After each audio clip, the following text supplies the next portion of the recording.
There's no question I'm in favor of banning fracking. I would not ban fracking. As vice president, I did not ban fracking. As president, I will not ban fracking. Kamala Harris she makes a complete U-turn on energy, and President Trump is not going to let it slide in the Keystone State.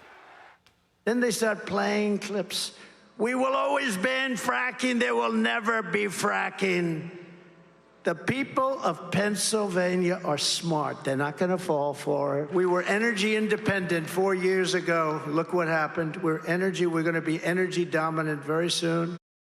Bill Polacek is the president and CEO of JWF Industries, who also spoke at Trump's rally in Pennsylvania. He joins us now.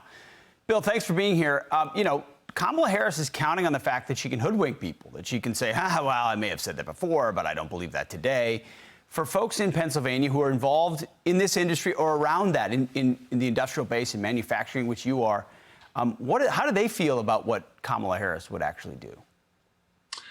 Well, first of all, we're not stupid, number one. And you can't say something 10 times and then say something different the 11th time and we think, oh, the 11th time is the actual truth.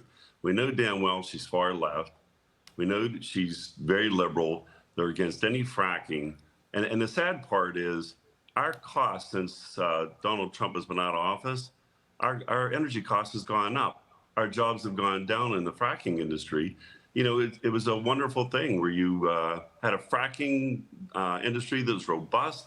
It created jobs. It brought our utility costs down. It brought our gas prices down into our homes.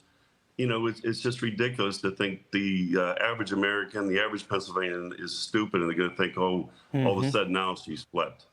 Bill, you know, we know the race to the White House goes through Pennsylvania.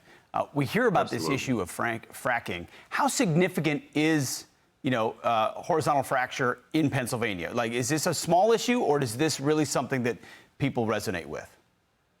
No, it's a very big issue, and I think it affects everybody across the state. It affects obviously the people that are working in that industry. It affects the price at the pump. It affects the gas prices at your home. I'm a manufacturer. It affects, my cost to manufacture. And of course, we build things in the oil and gas industry. We haven't had an order since 6 months since Biden and Harris took over office.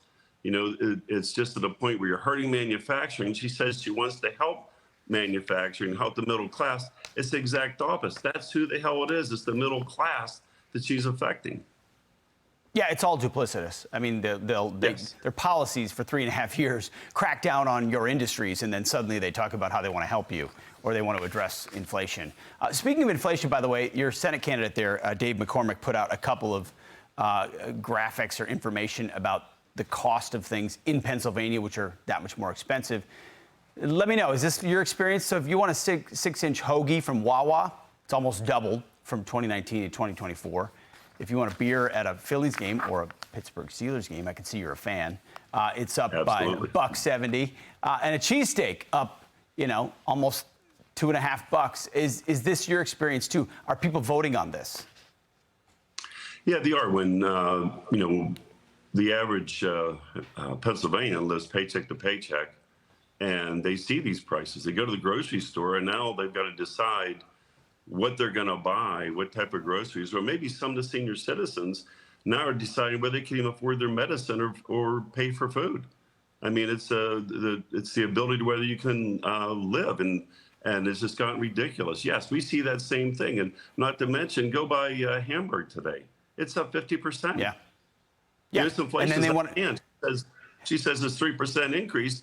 She's bragging about it's only 3% more. That's over the 20% that they've already increased, with the inflation. So it's ridiculous. Correct. We brought inflation down to 3%. Well, what about the 40% I see in all my other items in the grocery store, which we all experience? Bill, thank you. And good luck to Russell Wilson and your squad this year. We'll see how it goes. Yeah, we hope he's our favorite player. Hey, he's done it before. We'll see. Good to see you. I'm Steve Ducey. I'm Brian Kilmeade. And I'm Ainsley Earhart. And click here to subscribe to the Fox News YouTube page to catch our hottest interviews and most compelling analysis.